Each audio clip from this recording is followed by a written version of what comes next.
अस्सलाम वालेकुम बच्चों, उम्मीद करता हूँ आप सब खैरियत से होंगे। बच्चों आज हम स्टार्ट करने वाले हैं 10th class physics chapter number 16 जिसका नाम है इलेक्ट्रिसिटी। इसके हम करेंगे बच्चों शॉर्ट क्वेश्चन, एक्सरसाइज के शॉर्ट क्वेश्चन। हमारे पास जो पहला क्वेश्चन है बच्चों वो ये है कि how does an ammeter measure electrical current. किस तरह से एक एमीटर जो है वो मेजर करता है इलेक्ट्रिकल करंट को। तो बच्चों इसका जो जवाब है वो बहुत ही सिंपल है। थोड़ा हम कहते हैं an ammeter is a device used to measure the current flowing. एक एमीटर जो होता है वो कैसी डिवाइस है जो यूज करते हैं किसको मेजर करने के लिए, करंट फ्लोइंग, करंट फ्लो को किसके अंदर, थ्रू द सर्किट, किसी भी सर्किट के अंदर अगर करंट फ्लो हो रहा है तो उसको चेक करने के लिए, उसको मेजर करने के लिए हम एमीटर को इस्तेमाल करते हैं। अब बच्चों it must connected in a series. जब हमने इसको इस्तेमाल कर रहे होते हैं बच्चों, जब हमने इसको इस्तेमाल करना है तो हमने इसको कैसे इस्तेमाल करना है, इट कनेक्टेड, इसको हम जोड़ते हैं इन सीरीज के अंदर विद कंपोनेंट के साथ। मतलब सीरीज क्या होती है, इस तरह से, ठीक है, इस तरह से हम इसको जोड़ते हैं, ठीक है। जिसके साथ हमने मेल करना है तो उसके कंपोनेंट के साथ हम वाई को जोड़ देंगे, ठीक है। और उसके बाद जो उसका दूसरा कंपोनेंट होगा पॉजिटिव को पॉजिटिव के साथ, नेगेटिव को नेगेटिव के साथ, ठीक है जी। With component whose current is being measured, जिसका करंट हमने मेजर करना है। It has very low resistance. बच्चों एमीटर की रेजिस्टेंस क्या होती है, बहुत ही लो होती है, बहुत ही कम होती है, ठीक है। और वो चेंज नहीं करता, बार बार अपने करंट को तब्दील नहीं करता, ठीक है। इट वर्क्स बाय, ये काम करता है बच्चों detecting the magnetic effect of current. Detect करता है किसको, मैग्नेटिक इफेक्ट को, करंट के मैग्नेटिक इफेक्ट को डिटेक्ट करता है, उसकी पहचान करता है, उसके ऊपर काम करता है, ठीक है। तो क्वेश्चन नंबर 2 जो है बड़ा वो है what is the main difference between direct current and alternative current. Direct current में और अल्टरनेटिव करंट में क्या फर्क होता है ये हमने बताना है, ठीक है बच्चों। तो सबसे पहले हमारे पास जो पहला डिफरेंस है बड़ा वो है डीसी करंट जो होता है बच्चों is a electrical current where the charges flow in only one direction. बच्चों डायरेक्ट करंट डीसी करंट वो होता है जो कि फ्लो करता है ओनली इन वन डायरेक्शन, जो सिर्फ एक ही सीमत में फ्लो करता है, वो होता है डीसी करंट, ठीक है जी। जिसके जो के मतलब के खुद की डायरेक्शन को चेंज नहीं करता, सिर्फ एक ही सीमत में बहता है। जो होता है एसी करंट, ठीक है। AC current is the type of current where current periodically reverse its direction, ठीक है।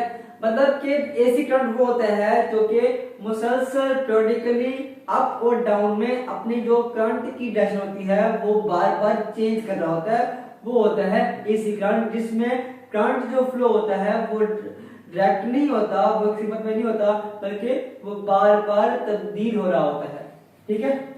अच्छा जी, तो सेकंड पॉइंट है बड़ा it can not be transmitted over a long distance due to power loss. बच्चों डायरेक्ट करंट जो होता है वो ट्रांसमिट नहीं हो सकता लॉन्ग डिस्टेंस के ऊपर, मतलब उसको लॉन्ग डिस्टेंस के ऊपर मुंतकिल नहीं किया जा सकता डायरेक्ट करंट को, क्योंकि उसके अंदर पावर लॉस होता है वो ज्यादा होता है, ठीक है जी।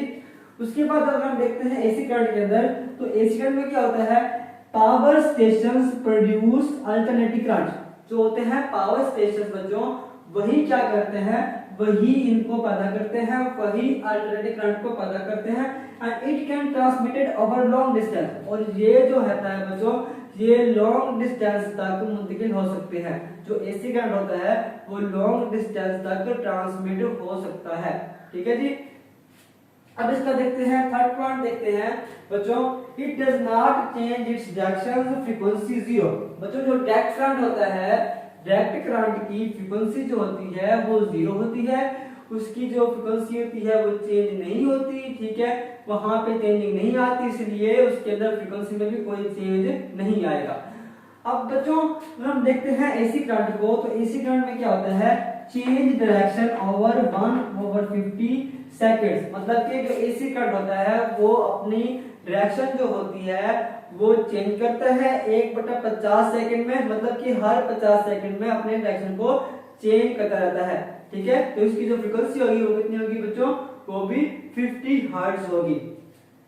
अब बच्चों इसके अगर हम देखते हैं, अगर हम डीसी करंट की मिसाल देते हैं, एग्जांपल देखते हैं, तो आपको जो बैटरी है, बैटरी होती है, बैटरी से जो करंट आता है वो डायरेक्ट करंट होता है।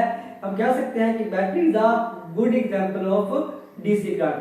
जबकि बच्चों हमारे पास जो यहाँ पे होता है, जो एसी करंट होता है, वो कहाँ से पैदा होता है, वो पैदा होता है सिर्फ एसी जनरेटर से। तो AC generator is a good example of AC current. तो ये है बच्चों इसका डिफरेंस। जी बच्चों क्वेश्चन नंबर हम कर रहे हैं 3, define electromotive force EMF. Electromotive force क्या होती है, इसको हमने क्या करना है बच्चों। ये सवाल बड़ा ही इंपॉर्टेंट है, बड़ा, ठीक है। ये आपने 9th में भी पढ़ा होगा कुछ इसके बारे में, इलेक्ट्रोमोटिव फोर्स के बारे में। तो ये होता क्या है बच्चों, electromotive force, the electrical potential energy. जो इलेक्ट्रिकल पोटेंशियल एनर्जी होती है supplied by a battery, supplied by a battery to a unit positive charge।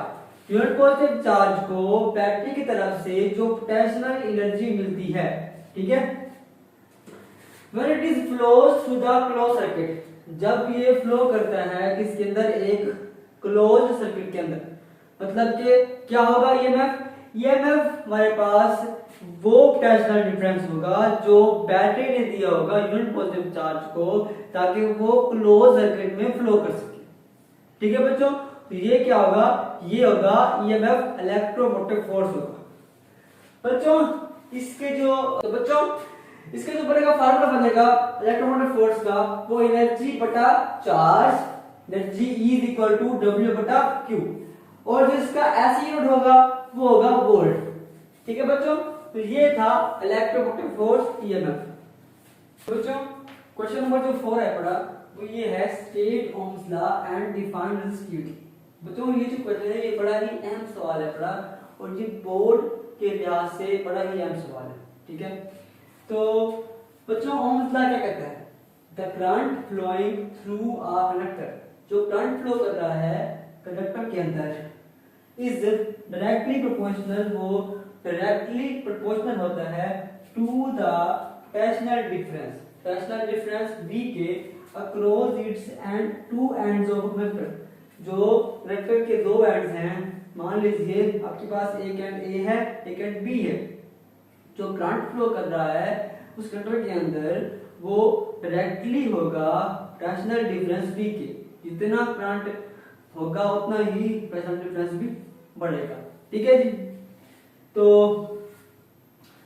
and provided the physically state of the conductor remain same, लेकिन जो physical state होगी conductor की वो वैसी की वैसी रहेगी, उसकी शेप्स में कोई तब्दीली नहीं आएगी, ठीक है बच्चों। तो इसका जो फार्मूला है, वो जो आई है करंट है, वो क्या है, डायरेक्टली है वोल्टेज V के, ठीक है। तो आई है और क्या है, डायरेक्टली है वोल्टेज V के। I is equal to 1/r बच्चों। जब हम डायरेक्टली का साइन खत्म करेंगे तो हम लगाएंगे कांस्टेंट, r क्या है, ये कांस्टेंट है पड़ा, ठीक है।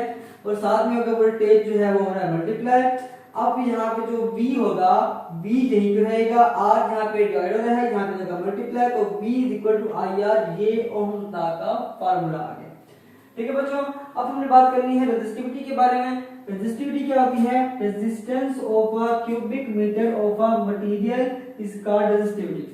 मतलब resistance of a cubic metre of material, किसी भी क्यूबिक मीटर के मटेरियल की जो रेजिस्टेंस होती है उसको हम कहते हैं रेजिस्टिविटी कहते हैं बच्चों। और रेजिस्टिविटी का जो यूनिट होता है बच्चों वो होता है ओम मीटर। ये है रमत ओम की और ये एम साथ में, तो इसको ओम मीटर कहते हैं, ठीक है बच्चों। तो क्वेश्चन नंबर हमारे पास 5 है बड़ा, what is the formula of calculating the equivalent resistance, ठीक है। फार्मूला क्या होता है कैलकुलेट करने का इक्विवेलेंट रेजिस्टेंस को of resistors connected in series. अगर सीरीज में है, सीरीज में लगी हुई है, ठीक है, अगर एक सीरीज में लगी हुई है तो उसको कैलकुलेट करने का जो फार्मूला होगा वो क्या होगा। तो बहुत सिंपल है बड़ा, series combination of equivalent resistance is equal to the sum of individual resistance।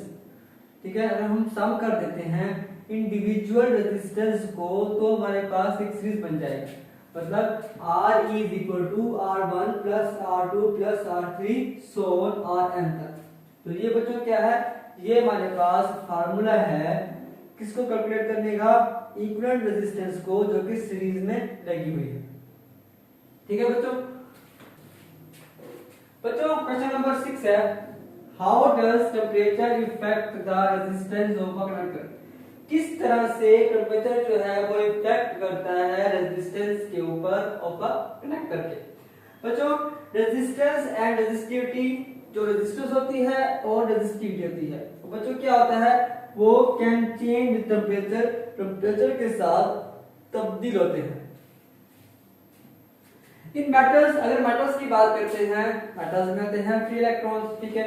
अगर मेटल्स की बात करते हैं इलेक्ट्रिकल रेजिस्टेंस इंक्रीज, तो मेटल्स में क्या होता है बच्चों, मेटल में जो रेजिस्टेंस होती है वो बढ़ती है टेम्परेचर के साथ, क्योंकि वहां पे होते हैं फ्री इलेक्ट्रॉन, जितना वहां पे टेम्परेचर बढ़ेगा उतनी ही तार गर्म हो जाएगी और उतनी ही उसके अंदर रेजिस्टेंस जो है वो बढ़ जाएगी।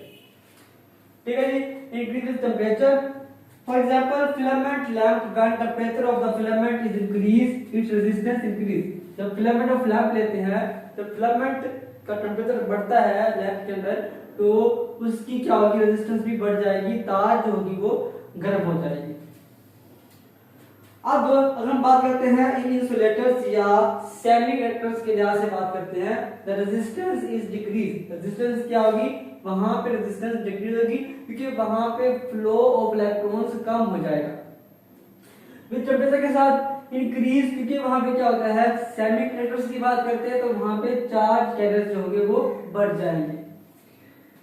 फॉर एग्जांपल जैसे बच्चों थर्मिस्टर होता है, थर्मिस्टर, तो उसकी रेजिस्टेंस जो होती है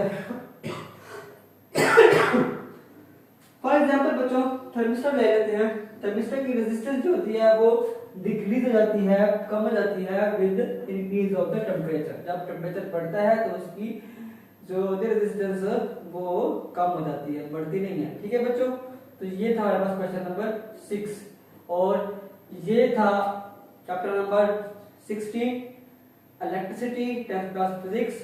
ठीक है, अगर किसी सवाल की समझ नहीं आती तो आपने नीचे कमेंट में उसके बारे में लिख देना है।